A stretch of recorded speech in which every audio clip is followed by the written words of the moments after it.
atas hidup kita. Mari kita langsung saja baca bersama Ulangan pasal 31. Ulangan pasal 31 mulai dari ayat yang pertama, saudara ya. Kita lihat di sana firman Tuhan, Ulangan 31 dari ayat yang pertama mulai. Firman Tuhan berkata demikian, kita baca bersama.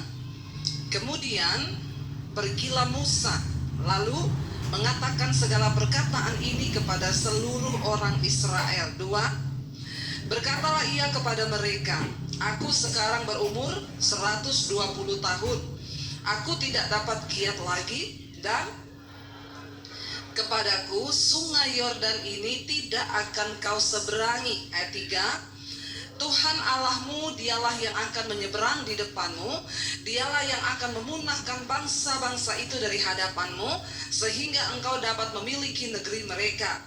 Yosua dialah yang akan menyeberang di depanmu seperti yang difirmankan Tuhan. 4. Dan Tuhan akan menaklukkan terhadap mereka seperti yang dilakukannya terhadap Sihon dan Og, raja-raja orang Amori yang telah dipunahkannya itu, dan terhadap negeri mereka. Ayat 5. Tuhan akan menyerahkan mereka kepadamu, dan haruslah kamu melakukan kepada mereka tepat seperti perintah yang kusampaikan kepadamu. 6. Kuatkan dan teguhkanlah hatimu, janganlah takut dan janganlah gemetar karena mereka, sebab Tuhan Allahmu dialah yang berjalan menyertai engkau.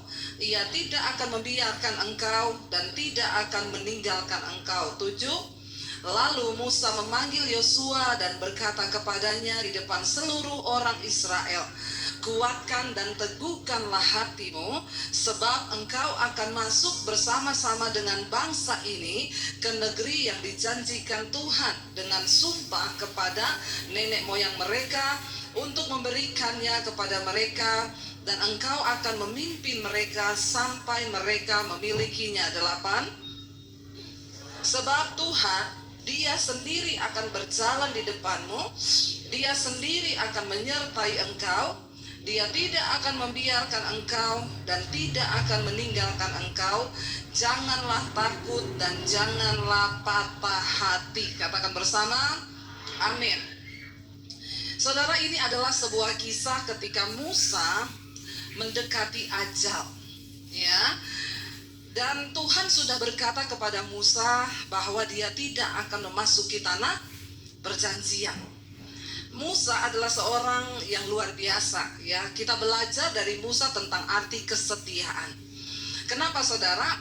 Musa sudah tahu dari awal dia tidak akan masuk ke tanah perjanjian, tapi dia tetap menyelesaikan tugasnya sampai selesai.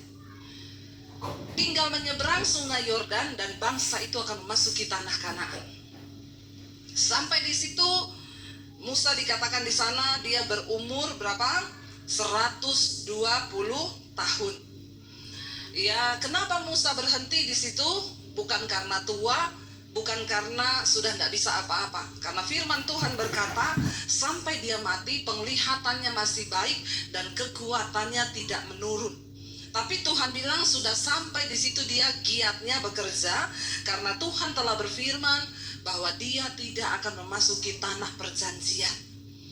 Coba kalau saya balik kepada kita semua malam ini, kalau kita tahu, ya, kalau kita jadi Musa, Bapak Ibu, tanah perjanjian itu adalah tempat yang didamba-dambakan. Semua orang Israel, karena Tuhan berjanji itu negeri yang penuh dengan susu dan madu. Kalau kita tahu bahwa kita tidak akan masuk, ya, apakah kita masih mau melakukan, melayani Tuhan? Ya, mungkin kalau saya jadi Musa, ya saya mikir-mikir lagi. Kalau saudara yang jadi Musa, kira-kira saudara mau tetap setia nggak sampai di garis akhir? Halo? Jawabnya jujur, nggak usah pencitraan. Ya, benar loh, berat loh, membawa bangsa itu yang tidak sedikit. Ya, dan itu bukan tugas yang ringan. Dari awal ketika Musa sudah pukul gunung itu, dia melanggar perintah Tuhan. Tuhan sudah bilang hukumannya adalah engkau tidak akan masuk ke tanah perjanjian. Coba kalau kita orang Kristen zaman sekarang udah tahu doamu tidak bakal dijawab, kita masih nggak mau setia sama Tuhan?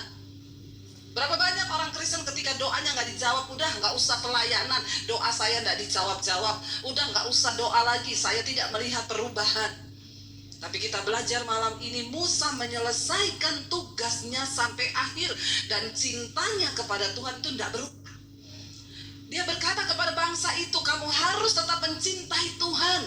Ya, dia yang akan berjalan, tidak sedikit pun cinta Musa kepada Tuhan itu berubah. Walaupun dia tidak melihat tanah perjanjian, dia pernah memohon, Tuhan sudah di depan, tolonglah, aku pengen masuk. Tuhan bilang tidak, aku telah berfirman dan engkau tidak akan masuk.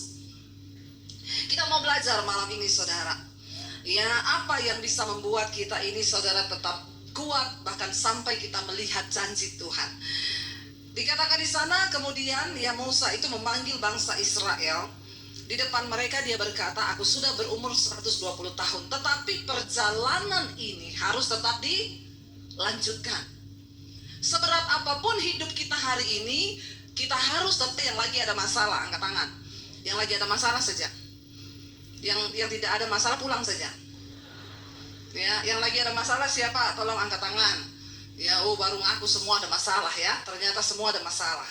Ya, saudara, sekalipun saudara ada masalah, saudara masih mau tetap hidup nggak? Yang mau tetap hidup angkat tangan. Semua masih mau hidup ya. Saya pikir karena ada masalah, sudahlah saya nggak mau hidup lagi, Bu. Bangsa Israel harus tetap menjalani. Sudah berat nggak? Berat. Mereka sudah melalui 40 tahun di padang gurun, dan generasi pertama yang keluar dari Mesir sudah mati semua menjadi bangkai. Tapi mereka harus tetap melanjutkan perjalanan, tidak boleh menyerah di tengah jalan. Bapak Ibu yang terkasih, seberat apapun persoalanmu, engkau harus tetap berjalan dan selesaikan pertandinganmu sampai di garis akhir. Karena bukan bagaimana soal kita memulainya, tetapi bagaimana soal kita mengakhirinya. Katakan, Rasul Paulus berkata, saat kematianku sudah dekat, ajalku akan segera tiba, dan aku telah menyelesaikan pertandingan imanku dengan baik. Ini ayat sering dipakai, ditulis di kubur-kubur dan batu nisan. Aku telah mengakhiri pertandingan iman dengan baik, dan aku telah memelihara imanku. Yang tulis orang yang hidup atau yang mati? Padahal belum tentu yang mati itu menyelesaikan pertandingannya dengan baik. Iya apa ya? Jadi kalau mau tulis di batu nisan, hati-hati, dipikir dulu, jangan main comot ayat, amin. Tapi saya berdoa semua kita yang hadir malam ini nanti patut ditulis tulisan itu di batu nisan kita, amin. Berarti udah pengen mati semua. Ya, ayo kita pastikan kita mengakhiri pertandingan iman kita dengan baik, sehingga kita bisa berpesan, kalau aku mati, tolong tulis di batu nisanku ayat ini, bahwa aku telah mengakhiri pertandingan iman dengan baik dan mencapai garis akhir. Jangan hanya orang yang hidup yang tulis, yang mati padahal ya begitulah saudara, hidupnya nggak karu-karuan. Ya, akhirnya ditulis seperti itu, matinya tabrakan karena lagi mabok. Tulisannya aku telah mengakhiri pertandingan iman, padahal lagi mabok saudara. Ya, hati-hati. Mari, bukan soal bagaimana kita memulainya, tetapi bagaimana kita mengakhirinya. Di sana Musa katakan begini, ya, dia akan segera mati, tapi Tuhan berpesan, kamu harus tetap menyeberangi sungai Yordan untuk memasuki tanah perjanjian. Lalu di sana dia katakan begini, Tuhan Allahmu, dialah yang akan menyeberang di depanmu, dialah yang akan memunahkan bangsa-bangsa itu dari hadapanmu, sehingga engkau dapat memiliki negeri mereka. Yosua, dialah yang akan menyeberang di depanmu seperti yang difirmankan Tuhan.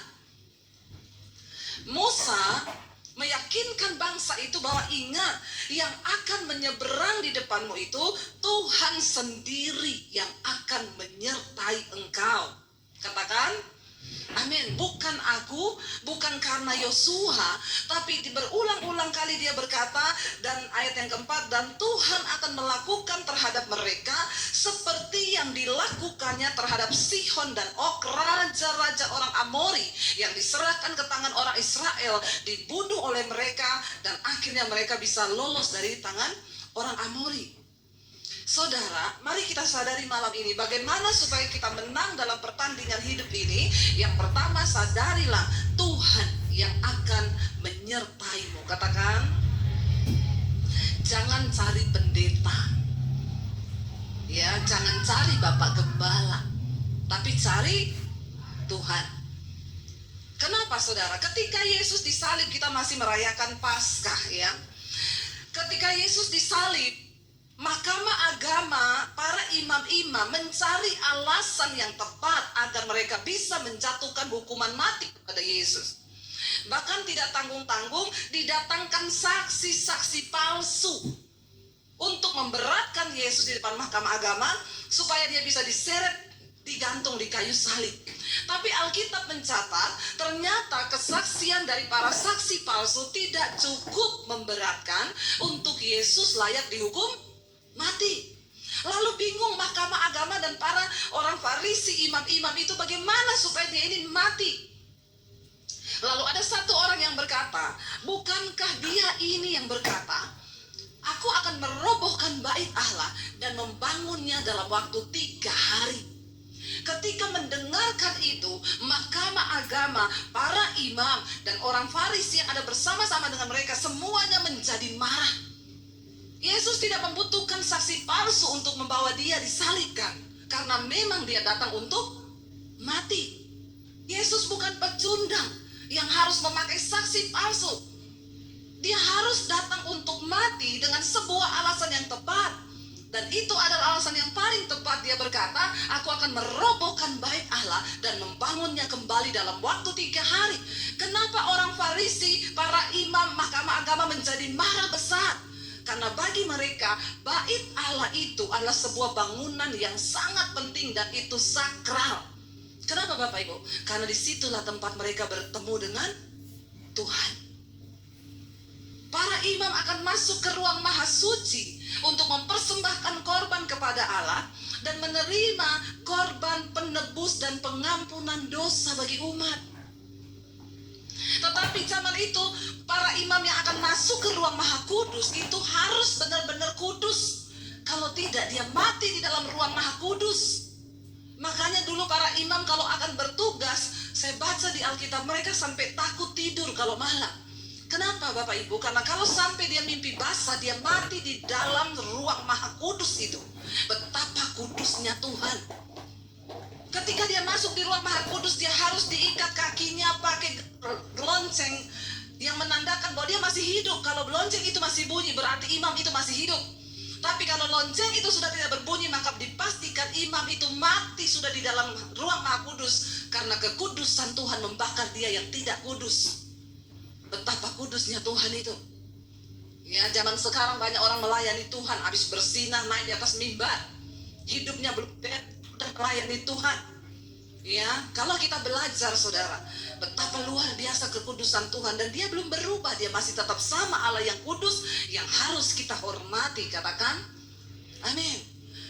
Saudara, ketika Yesus mati, pemisah antara ruang maha kudus dengan ruang kudus halaman pelataran, Alkitab berkata itu tabir terbelah menjadi 2. Artinya apa? Tidak ada lagi pemisah antara umat itu dengan Bapa. Tidak perlu lagi imam masuk untuk mendamaikan dosa umat dan Allah. Semua kita mendapatkan hak istimewa untuk berjumpa dengan Tuhan secara pribadi. Tidak usah pakai perantara.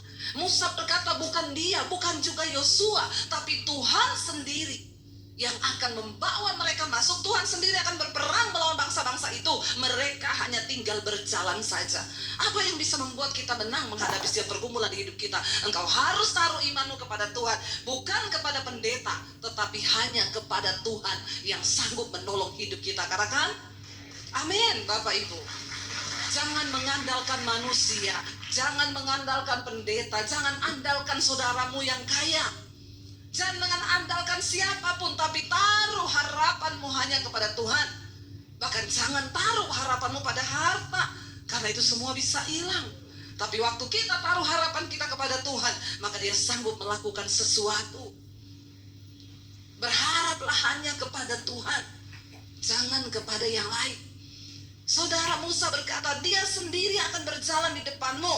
Ya, Tuhan akan menyerahkan mereka kepadamu, dan haruslah kamu melakukan kepada mereka tepat perintah yang disampaikan kepadamu. Kuatkan dan teguhkanlah hatimu.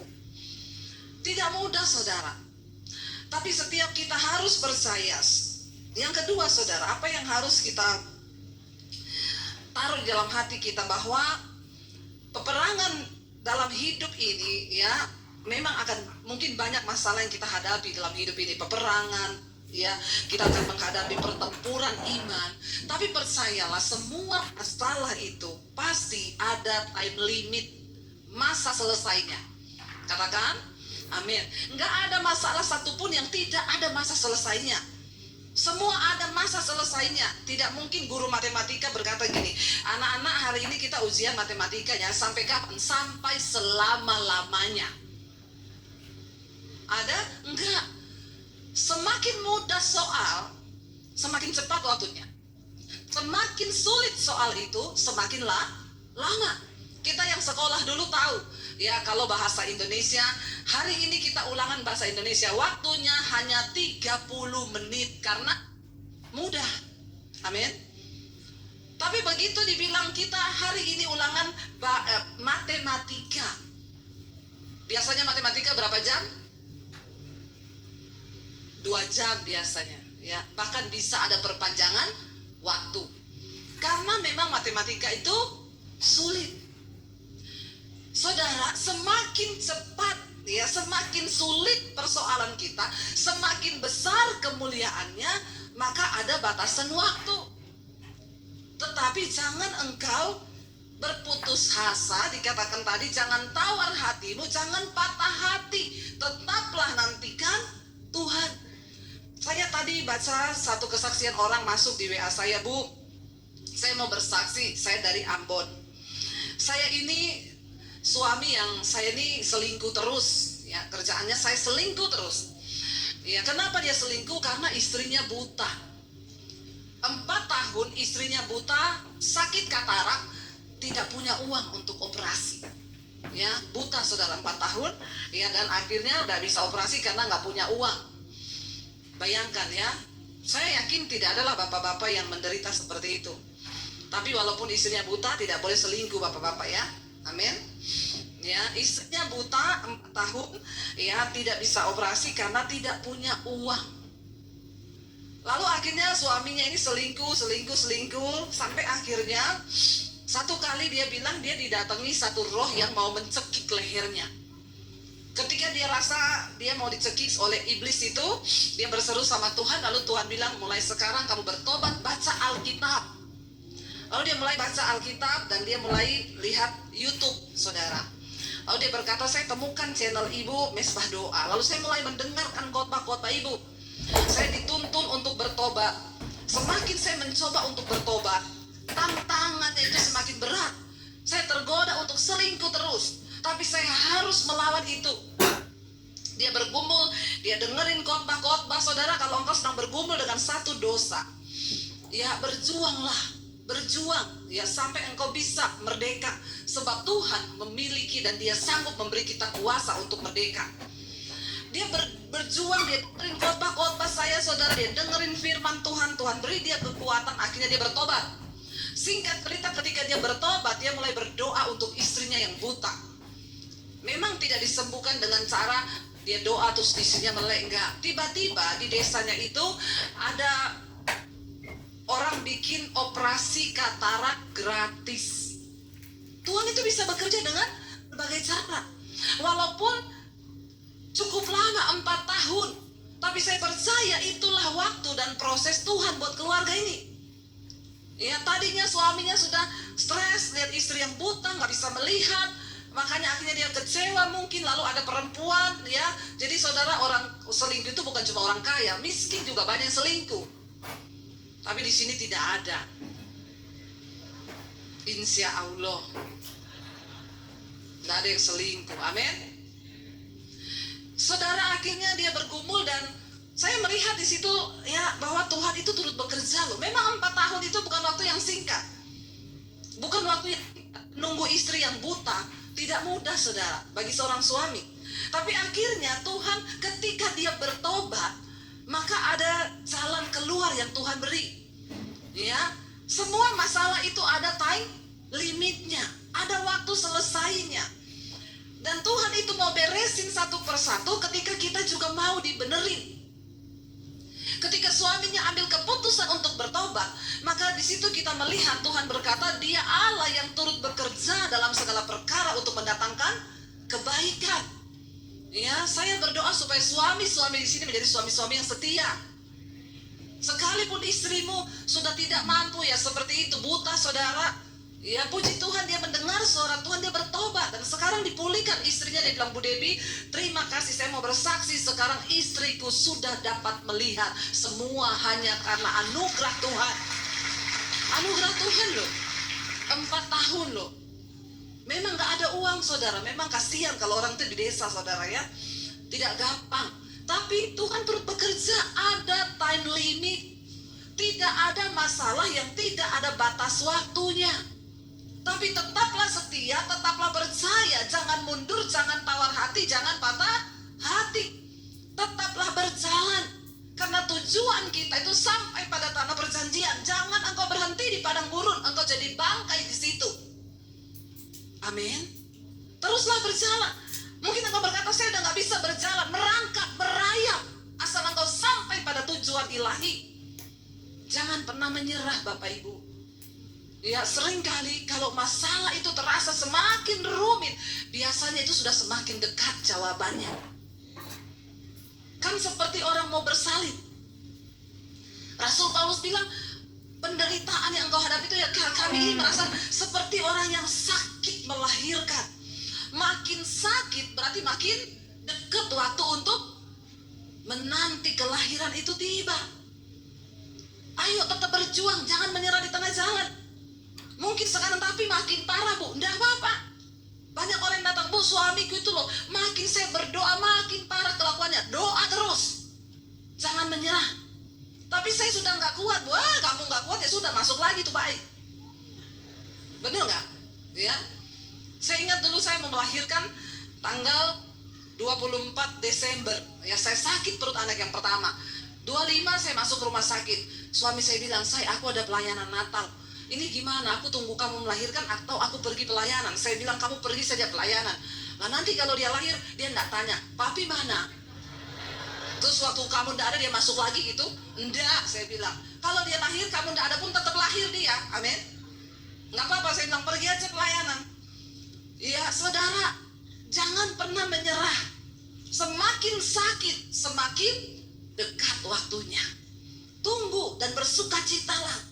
Kenapa? Responmu itu menentukan cepat atau lambat masalah itu dijawab. Kalau engkau berespon dengan benar, ya maka masalah itu akan segera Tuhan jawab. Tapi kalau engkau berespon tidak benar, jalanmu akan terputar lebih lama lagi di padang gurun. Karena itu percayalah bahwa setiap masalah itu ada time limitnya. Bilang kanan kirimu, masalahmu ada time limitnya. Ya, ada time limitnya. Ya, tidak selamanya. Tetaplah percaya, jangan menyerah bahwa Tuhan itu sanggup. Kuatkan hatimu dikatakan. Yang ketiga, saudara, ya percaya bahwa semua itu tergantung kepada iman. Imanmu itu sampai di mana? Ketika Musa membawa bangsa Israel keluar dari Mesir, yang ada di depan mereka itu adalah laut. Ya, lalu Musa bertanya, Tuhan, di depan laut, di belakang itu tentara Firaun. Apa yang harus dilakukan? Tuhan berkata, arahkan tongkatmu ke laut. Dan laut itu tiba-tiba terbelah dua menjadi jalan. Ketika mereka keluar dari Mesir, mereka belum cukup iman. Jadi Tuhan harus membelah laut menjadi jalan. Tapi ketika mereka sudah sampai di perbatasan sungai Yordan, sudah melewati 40 tahun di padang gurun, mereka sudah mengalami banyak mujizat, melihat pertolongan Tuhan, iman mereka sudah mulai bertumbuh. Sekarang mereka harus menyeberangi sungai Yordan. Tuhan memberi metode yang berbeda. Tuhan gak ngomong gini, Yosua, kamu arahkan tongkat atau kamu katakan kepada sungai Yordan terbelah. No. Ketika arus sungai Yordan itu sedang mengalir dengan deras, Tuhan bilang apa? Turun. turun ke sungai itu. Mereka nggak protes loh, Tuhan, airnya nggak terbelah loh. Dulu kan Musa terbelah. Air sungai Yordan mengalir dengan deras. Tuhan bilang, para imam yang mengangkat tabut Allah, engkau turun duluan ke sungai Yordan itu. Mereka tidak membantah, itu arusnya deras. Metode Tuhan itu berubah sesuai dengan iman. Seringkali Tuhan nggak bikin mujizat di depan. Seringkali ada sesuatu yang sulit di depan dan dia suruh terus engkau berjalan. Kenapa saudara? Ketika engkau melangkah dengan iman, baru mujizat itu terjadi. Mereka nggak protes, Tuhan dulu Musa dibelah loh, sekarang airnya deras kita suruh turun. Akhirnya para imam pemegang tabut itu turun satu-satu. Waktu mereka turun, kaki mereka masuk ke dalam air. 2 orang turun, mulai sampai selutut, sampai ke dengkul, mulai sampai ke sini, sampai gini kok nggak terbelah-belah. Ketika mereka empat-empatnya turun ke dalam air yang cukup dalam itu, Alkitab berkata terdengar derau air di sana itu berhenti. Tuhan menahan air yang mengalir dari hilir itu berhenti di tengah-tengah, dan yang dari sini terputus, nggak ada aliran. Mereka bisa berjalan di sungai Yordan yang kering dan tidak ada airnya. Katakan bersama, amin. Seringkali saudara terlihat sangat sulit di depan kita. Seringkali terlihat seolah tidak ada mujizat, tapi Tuhan sedang menguji imanmu. Dia bekerja dengan takaran yang sesuai dengan iman kita. Percayalah, semakin iman kita dewasa, rasanya persoalan itu akan semakin berat di hidup kita. Tapi Allah itu setia dan adil. Dia tidak pernah membiarkan kau dicobai melampaui batas kekuatanmu. Katakan, amin. Saya ini mengikut Yesus, masalah demi masalah, sungai, laut yang saya harus seberangi. Tapi cukup semua kisah di dalam Alkitab membuat iman saya tetap teguh kepada Tuhan. Bahkan di tengah kami mengalami situasi yang sulit, pandemi datang, tidak punya apa-apa, kami berpikir mau jual rumah. Saya cuma berkata, engkau baik Tuhan, engkau baik. Sekalipun rumah ini saya jual, engkau tetap baik Tuhan. Iblis ngomong, kenapa kamu bilang baik? Rumah yang tadinya ada sekarang mau dijual. Saya bilang, iblis, dulu kita gak bisa jual apa-apa, sekarang ada yang bisa dijual. Tuhan itu baik. Jangan pernah beri alasan kepada iblis untuk dia bekerja sama dalam pikiranmu menuduh Tuhan itu tidak baik.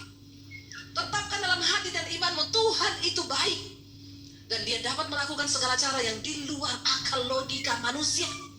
Kalau saya melihat hari ini hidup kami, bagaimana Tuhan melakukan perkara yang dahsyat, saya itu cuma bisa bilang, Tuhan engkau wow, engkau dahsyat Tuhan. Dan kenapa Tuhan mau saudara kita mengalami hal-hal yang sulit, supaya hidupmu menjadi kesaksian bagi banyak orang. Supaya saya tidak menjadi pendeta yang cuma katanya. Banyak pendeta bisa ngomong tapi hanya katanya, dan firman itu tidak menjadi hidup bagi jemaat. Dia tidak mengalami. Ya, kita ketika berkata, saudara, ketika engkau tidak punya uang, mampukah engkau bersyukur? Apakah saudara pernah mengalami? Saya ngomong begitu, saya tidak pernah mengalaminya. Maka saya ini cuma pendeta kah? Katanya kayak orang buta nyanyi, pelangi-pelangi alangkah indahmu, katanya. Merah, kuning, hijau, katanya, di langit yang biru, katanya. Karena dia tidak pernah melihat. Jangan jadi orang Kristen yang tidak pernah punya pengalaman pribadi dengan Tuhan. Karena imanmu akan lemah. Tapi semakin engkau mengalami masalah dan tantangan, Tuhan akan membawa engkau kepada pengalaman demi pengalaman iman yang luar biasa. Sehingga engkau bisa bersaksi, aku punya Tuhan yang hebat. Amin. Bagaimana engkau bisa berkata Tuhan hebat kalau engkau gak pernah mengalami? Benar gak saudara? Saya sering dengar jemaat saudara, kalau dengar ada pendeta ngomong, saudara, engkau pasti kuat walaupun engkau tidak punya uang. Ya, tapi dia bilang gini, itu pendeta gak pernah rasa loh gak pernah punya uang. Loh, kita harus mengalami Tuhan. Hari ini ketika engkau sedang mengalami persoalan, makanya semua kita harus diproses. Ketika engkau selesai diproses dalam hal daging, engkau naik level diproses dalam hal uang, engkau naik diproses dalam hal harga diri. Semua kita harus diproses. Kalau kita bisa melewati satu demi satu, kita bisa melewati sungai, kita bisa melewati laut, kita bisa melewati dan kita melihat mujizat Tuhan. Bukankah perjalanan hidup kita ini dilambangkan seperti bangsa Israel? Banyak kesulitan di padang gurun, tapi bersama dengan Tuhan kita bisa setapak demi setapak melangkah sampai kepada janji Tuhan. Itu yang Tuhan mau, Bapak Ibu. Ya, imanmu itu akan menentukan mujizat yang akan engkau terima, ya. Ketika engkau punya iman, maka Tuhan itu juga turut bekerja dalam segala sesuatu. Saya dikirimi kesaksian jemaat Mesbah Doa. Ibu, saya mau bersaksi, ya. Saya tuh bersyukur, saudara. Ya, puluhan ribu kesaksian yang masuk di handphone saya. Ya, ternyata firman Tuhan itu tidak sia-sia. Semuanya berbuah. Jadi ada satu orang ibu, dia itu pernah konseling sama saya tahun lalu, tapi nggak pernah saya balas. Karena memang yang masuk ini puluhan ribu di HP saya. Tapi puji Tuhan, tidak saya balas tuh, saya percaya ada rencana Tuhan. Dia sudah ketik ke sini, sudah pelong mungkin hatinya. Seringkali memang Tuhan tidak izinkan saya membalas. Kenapa? Supaya jemaat itu mencari Tuhan sendiri. Sudah cukup firman yang saya beritakan, tidak usah lagi konseling sama saya, amin. Jangan berat-beratkan lagi hidup saya. Saya ini siaran pagi, siang, malam, pagi, siang, malam. Mau kemanapun di hotel saya syuting, masih lagi mau konseling sama saya. Konselingnya masalahnya itu saja. Sebenarnya sudah ada jawabannya di firman Tuhan, amin apa amin. Tapi jemaat itu alay lebay. Ya, sukanya konseling. Ya, baca aja itu firman. Ya, apalagi marah, ibu ndak balas-balas WA saya, pendeta macam apa? Red. Ya, makanya saya tidak cocok jadi gembala, saudara. Ya, menghadapi ini jemaat umat Tuhan yang manjanya setengah mati, maunya dirawat, maunya digini. Kenapa ndak dibalas? Kenapa ndak diangkat teleponnya? Ya, ada lagi, ibu tolong dijelaskan. Tuh kita ini nggak boleh begini, ayatnya di mana? Saya dalam hati saya ini jemaat yang minta ampun ya, kalau ditanggapi satu-satu, sudah kita nggak jadi pelayanan, nanggapi jemaat tiap hari. Saya selalu bilang, dengerin khotbah saya. Lalu ibu itu, dia WA saya itu sudah dari tahun lalu.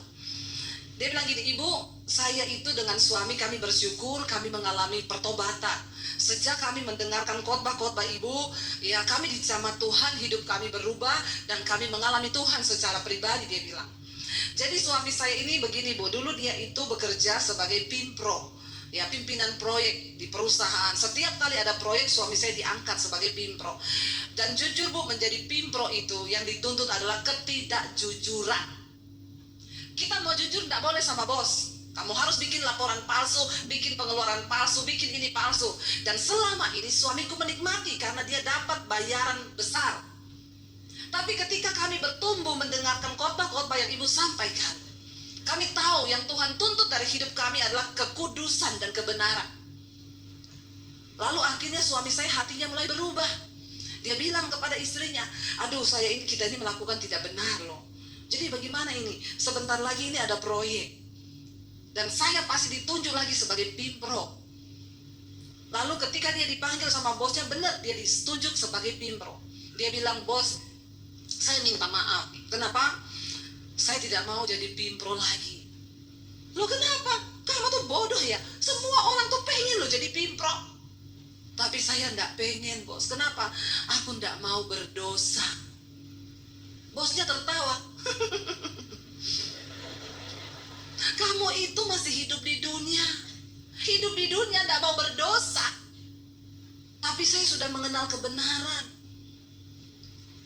Tapi enggak apa-apa. Karena Alkitab juga berkata, anak buah harus tunduk kepada atasan. Oh, pakai firman loh. Ya kamu juga kan tahu firman. Alkitab bilang kan, ya karyawan itu tunduk kepada bos. Dia bilang, tapi saya tidak bisa membohongi hati nurani saya. Loh kamu dapat bayaran loh. Dan ternyata tahun lalu itu istrinya itu ada WA saya, Bu Debbie, apa yang harus kami lakukan? Karena di satu sisi, Bu, kami kehilangan uang. Anak-anak kami harus sekolah. Tapi di sisi lain, hati nurani kami itu sudah tidak bisa lagi melakukan dosa.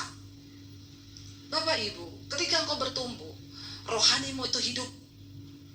Dan ketika rohmu hidup, Tuhan berbicara lewat rohmu. Firman berbicara dalam rohmu. Tidak perlu pendeta harus ngomong, tapi Tuhan yang akan menuntun. Lalu mereka berdua bersepakat. Tidak. Kita harus bersikap, ambil sikap untuk tetap hidup dalam kebenaran. Kita sama-sama berdoa, dan akhirnya mereka tetap menolak. Dipaksa sama bosnya, dia tidak mau. Dan dia siap untuk kehilangan pekerjaan. Saudara, Udah 1 tahun kemudian baru saya baca tadi. Dia bilang, saya bersyukur ibu tidak jawab WA saya. Sekarang saya cuma mau kesaksian Ibu Debbie. Ya masih ada chattingannya tahun lalu itu belum kehapus. Saya baca. Saat kami mau kesaksian, puji Tuhan Bu. Tuhan itu ada dan dia hidup. Dan dia tidak pernah meninggalkan orang-orang yang mau hidup benar. Puji Tuhan akhirnya suami saya berhasil menolak sebagai pimpro. Karena dia tidak mau berdosa. Dan hatinya damai sejahtera Bu. Tapi puji Tuhannya lagi Bu, sekarang suami saya malah jadi staff. Dan dia bisa terbebas dari dosa itu. Dia tidak disuruh bikin palsu, laporan palsu. Dan kami hidup memang tidak dapat tunjangan dari pimpro yang lebih besar dulu. Tapi damai sejahtera kami tidak dapat dibeli dengan uang. Dan Tuhan ajaib, dia mencukupi segala kebutuhan kami. Dan kami hidup dalam damai sejahtera. Bapak Ibu ya, kita lihat di sini bahwa ya, lakukan sesuatu ketika engkau sedang ada dalam tantangan. Seringkali tantangan yang terjadi itu Tuhan izinkan untuk melihat sikap hati kita. Apakah kita mau sungguh-sungguh tetap dalam kebenaran, atau kita tergiur dengan hal-hal yang berbau dosa? Kita tidak akan pernah melihat campur tangan Tuhan dalam hidup kita. Mungkin ada orang yang kelihatannya sukses, dia diberkati, tidak pernah kekurangan. Bukan diberkati ya, kaya, karena diberkati dan kaya itu beda. Ada orang kaya, tapi itu bukan berkat Tuhan, karena setan bisa beri kekayaan. Tapi berkat yang dari Tuhan itu ada damai sejahtera. Ya, dan tujuan Tuhan adalah membawa kita, memindahkan bangsa Israel itu dari Mesir tempat perjanjian masuk ke tempat perbudakan, masuk ke tanah perjanjian, di mana mereka bisa menikmati damai sejahtera yang dari Tuhan. Di Mesir mereka tidak kekurangan apapun.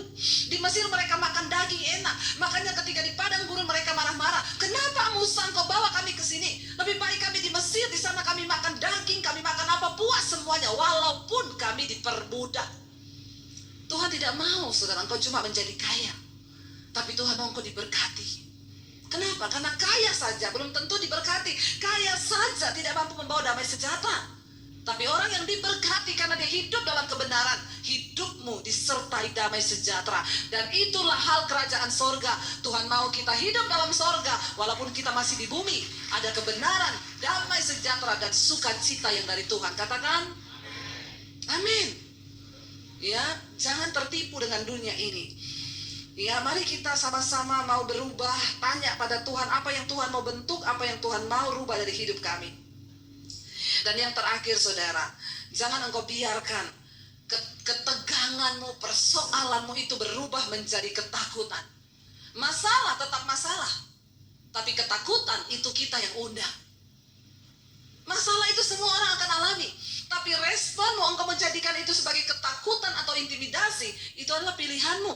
Makin stres kita, Alkitab berkata dengan kekhawatiranmu, dengan ketakutanmu, engkau tidak bisa mengubah apapun di hidupmu.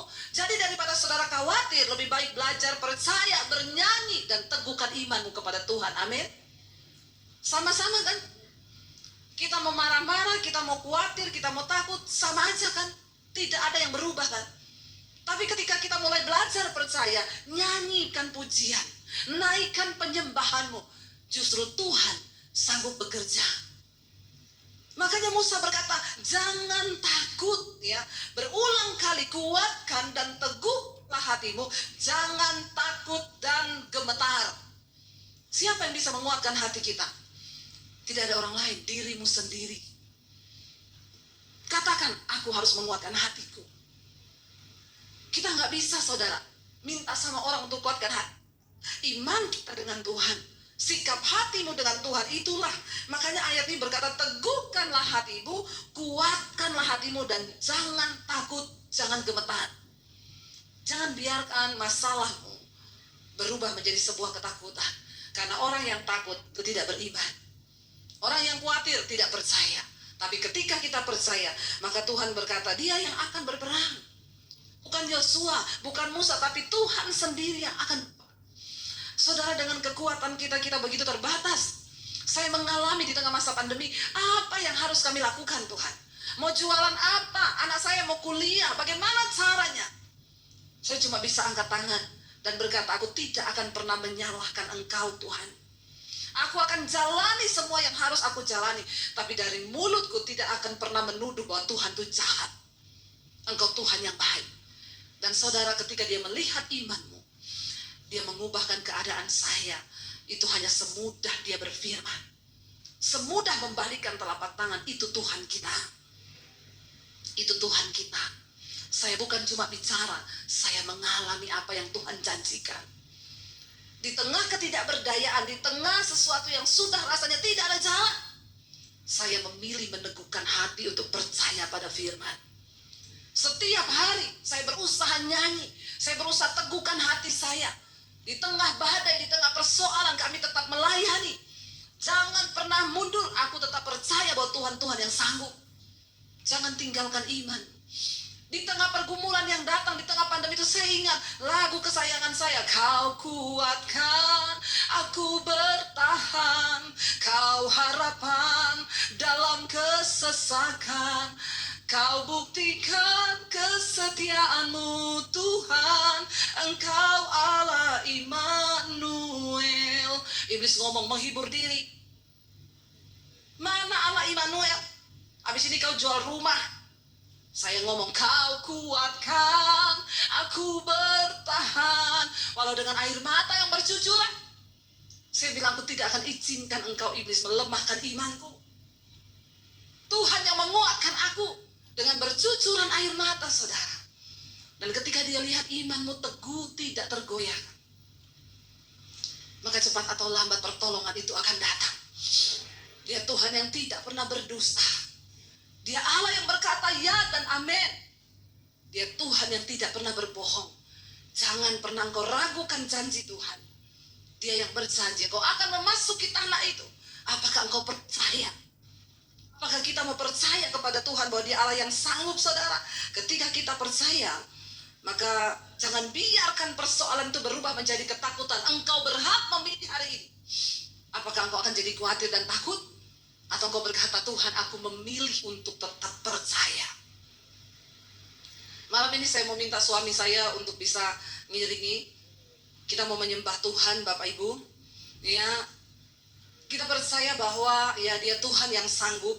Jangan biarkan keadaanmu, jangan biarkan masalahmu, jangan biarkan tekanan hidupmu, ya, membiarkan engkau menjadi takut, membiarkan engkau menjadi lemah. Tapi biar malam hari ini kita mau teguhkan hati dan iman kita. Kita mau berkata kepada Tuhan, kami tahu dan percaya Engkau sanggup Tuhan. Engkau mampu Tuhan. Biar kita mau berkata di hadapan Tuhan bahwa hanya Dia yang bisa mengubah segala keadaan kita, Bapak Ibu. Mari kita bangkit berdiri bersama.